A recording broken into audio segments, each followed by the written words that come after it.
Right, so welcome to episode 4 of More Terrible Ideas with Max and Mike. How you doing, Mike? I'm doing pretty poor today, Max. Yes. Got myself into a funk this evening. Yes, you were just telling me. It's sort of a downer day all around. Yeah, I don't know really what got me down today. I think it was because I had a lot of things to do in terms of like actual things to do with my real life. Yeah. Didn't do them. Yeah. The only things I did do is just pay money out. Just paid money to my rent and some council tax money I had to pay. So Mike's on a downer today, and the title of this episode is going to be How the West Was Fun. Yes. And now, How the West Was Fun is a slight departure from some of the projects we've talked about previously, because everything we've talked about up until this point has basically been something that we've creatively, at the sort of the beginning, I guess, we've worked on together as an idea. Yeah, we've been the foundation of every single thing that's come out of this so far. Yeah, and I suppose... We were the documentary. Yeah. I suppose to an extent, you're the foundation of this film. You wrote it. Well, it was my idea originally, because I wanted to make a Western while I was at film school. And so the only way I thought I could make it was to set it in England and do a satire. Yeah. And effectively, it was a film school exercise. It was a short film with no sound other than music. I actually watched it back recently. We're coming at this from different points of view because Mike has read the scripts back, and I've actually watched it again. Mike doesn't have it. No, I don't have the film, but I have got 2 drafts of the script. So, and I've got the first draft. The original title is Midlands Cowboy. And the thing is, I offered to send it to you, and you didn't want to watch it. And watching it back, I can see why. Yeah, I've got no interest. Sorry, I'm just shutting my window. Oh, that's okay. It's really loud outside. It's like this fucking storm going on. Oh, really? Yeah, man. It's like really heavy raining. And I made the pizza delivery guy come out in it. I kept him like waiting for ages at the door as well. So I'm like, I'm not ready to have a t-shirt on. Just standing in the rain. Wow. So, a well off point, isn't it? No, that's fine. That's fine. It adds colour. Seconds gone by, isn't it? Yeah, effectively though, it was a short film that you wrote, and I ended up working on as well as part of a university project. And my role was listed as production designer. Yeah. Yeah, you were production designer. That's right. That's what I ended up looking back and finding out, and because I have very little memory of actually doing anything on the film. Yeah, what did that entail? This is what I was going to say. At that level at film school, being a production designer basically entailed me sending an email to everyone in the group with a list of things we needed and saying, have you got any of these things? Can you guys get these things for me? How about you all do my job for me? Yeah, well, I imagine that's what happened. Yeah, that's exactly what happened. I don't think I sourced anything myself. I still have a hat in my room, a cowboy hat that someone else bought for the for the production, and that I kept. Yeah, I had one of them for a long time as well, I think. I kept it because for some reason at the time I was like, oh yeah, I'll have a memento of one of the films that I started in at film school. So when my director, I can show it off in my big mansion. Yeah. Like a complete twat. And look at us now. But so it was a film that you'd written, and you, as a writer, you were on set, yeah? Oh, you acted in it as well. What am I talking about? Well, Sorry, that's a really crucial point to this. Yeah. Yeah, I wrote it with my girlfriend at the time and a friend, flatmate, whatever. Yeah, but I can't remember why I started it for. I can't remember what the reason was. I think it was laziness on everyone's part. It was, it was a non-sound production, so we didn't really need anything beyond, just a bloke to stand there, basically. And, so the plot of the film is effectively you and Rupert, the other main guy, were sort of friends who were cowboys, and we were like obsessed with westerns Yeah, like living in England, completely obsessed with westerns, and then at one point in it, you get a girlfriend. Your character gets a girlfriend. Yeah. Yeah. So your character is with this girl all of a sudden, and this all happens in such a short space of time that I was watching it back, and it doesn't make any sense. I'm sure. The script doesn't make any sense. If you don't know exactly what it's about, if you didn't work on it, it doesn't make any sense. Which is why we're not going to put it up online. Which is why we're not going to put a link to it, because it's a waste of. I mean, this is a waste of people's time, but this is a bigger waste of people's time to watch this. Thing. Yeah. I mean, but you know, as a film school exercise, it was subpar. But I mean, but the story was that I got a girlfriend in it, so my relationship as a cowboy with the other cowboy suddenly became threatened, and I gave up being a cowboy to be with this girl. Because surprise, surprise, it's another homoerotic script of yours. Yeah, once again, I thought about that today. I thought about a joke where if I was talking to an 18-year-old version of myself, I'd say, don't be so sure about your sexuality yet. Like, you know, give that a few years, because when you're 23, a lot of that's probably going to get a bit warped for you. Some weird shit's going to go down. We'll come back to that on another episode. Mike's gay feelings. Mike's gay feelings. I suppose not a terrible idea, it's just a confusing period. Confusing periods with Max and Mike. To go back to the film though, I mean, one of the strangest, I mean, there's two really strange key points to talk on about this film. Number one is, we went to a set one day, which was the set of one of the guys that was working on the film. Now, we've been hanging out with this guy, to some extent on the course, for a few months at this point, because we've been in film school for a little while. And we get to his house, and there's, I mean, it's a very normal, very nice house in sort of central-ish London. And there's loads of pictures of Roger Lloyd Pack on the wall. Oh, yeah. I wonder what you're talking about them for a minute. Yeah. Like a picture, like when you go into the mall straight away, there was a photograph of Roger Lloyd Pack, just in full women's drag. No. Just in full drag, basically. I thought that's strange. Yeah. I mean, it just to start with seemed like we'd walked into some really bizarro super fan of Roger Lloyd Pack's house. Now, Roger Lloyd Pack, just for anyone who doesn't know the name off the top of their head, he played Trigger in Only Fools and Horses, and he was in The Vicar of Dibley as well.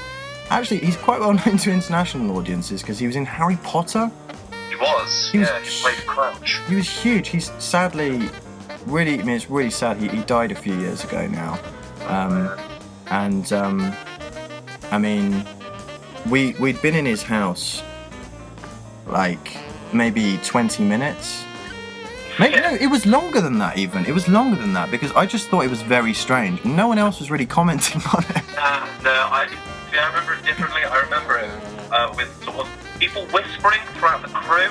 Right, okay. Being like, does anybody know it? So it's Roger Lloyd Pack shit, yada yada. Yeah.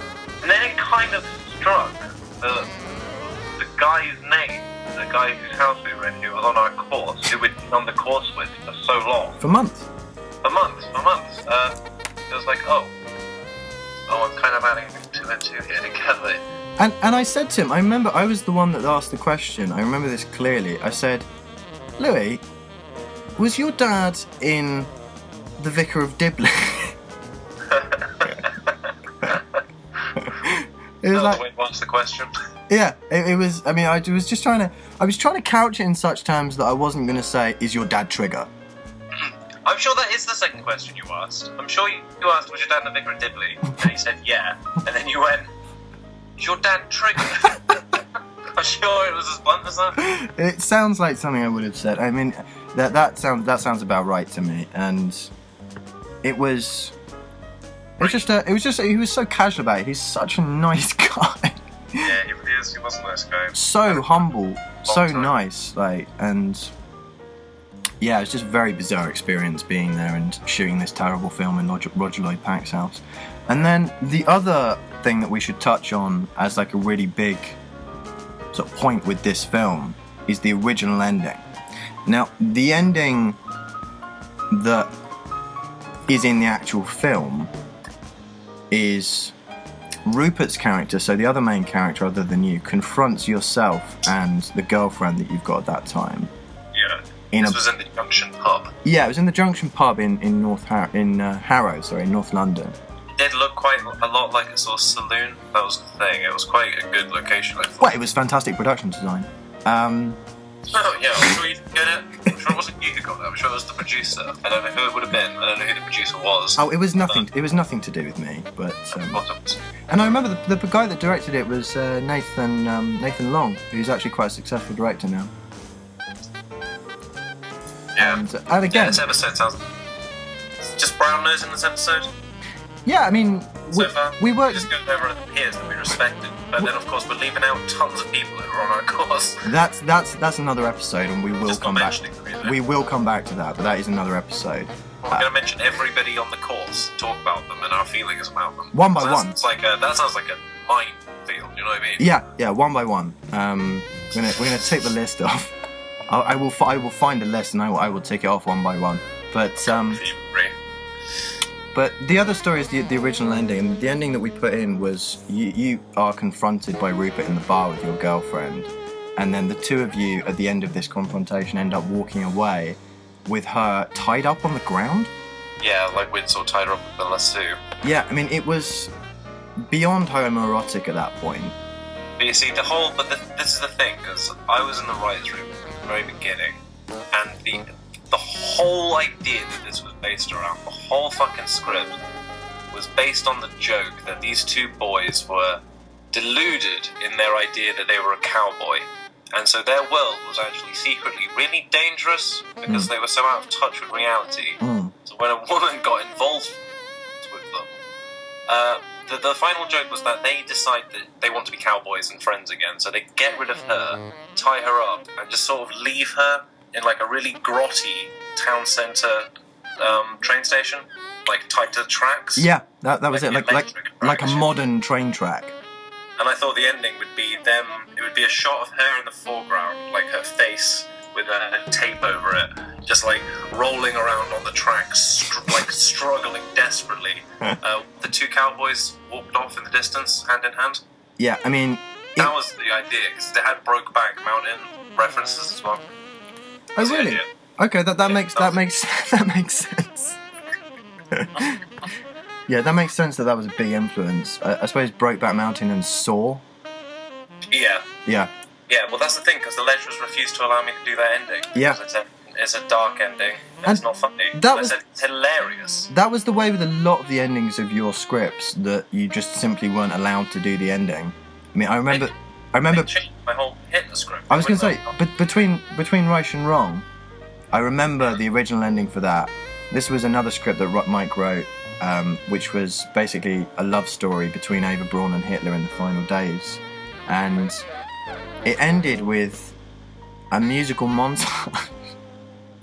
Wait, I can't even remember the original ending. What was the original ending? It ended with a musical montage where it was sort of their love moments through time. Oh yeah. Them dancing. And it was wildly offensive. Deeply offensive. Yeah, on every really level. Humanised Hitler in that script. Yeah, you did. Really needed to, so it came off as quite anti-Semitic. Which wasn't good, but I came off as like a raving writer, like defending this anti-Semitic hate script against all these people just trying to write nice short films. Yeah, and you know, it was hilarious on some levels. Again, like episode 2, I mean, it was deeply offensive, and you know, it didn't happen. But the thing is, they wouldn't even allow parts of that script, because that script was written only because my original script wasn't allowed to be written, because my original script was called Nazi High. It was going to be a time traveling machine for some reason, and basically it was going to be stereotypical, and Max is doing the motioning to me now to speed cut it short, because we've already gone quite far over at this point. How far over is it? It's 15 minutes now. Ah, that's pretty good length. Well, I'll tell this story without any time restraints. Yeah, go on then. Just tell the story. Yeah. Tell the story, fuck it, you know. It's Yeah, fuck it. Yeah. a long one, guys. No one's listening anyway. Okay, go on. Yeah, no, basically, so the idea was the time travel machine was there for some reason. I think it was made in a science class. Yeah. And so a bunch of Nazis came back in time and turned the high school into a concentration camp, where basically the jocks were became like the SS guards, the nerds were the Jews, and it was all like that. But that wasn't allowed to be written. They wouldn't allow that. So but then I had to write a romantic comedy about Hitler and Ava. And then they wouldn't really allow that either, so I ended it. I kind of did end it on a note where Hitler and Ava just killed themselves in the bunker. I think that was the end of it. Yeah, I think I remember it being far less funny. Yeah, it wasn't very funny by the end. Yeah. It was quite dark. Yeah. It was a dark romance. And I suppose we can leave this there. Yeah, that's fine. I'm done with this. Got nothing else to say? No, I'm done with you, Mike. Me? Yeah, you're freezing up a lot as well, so it's probably been a shitty audio on this one. So see you all later. Yeah, bye.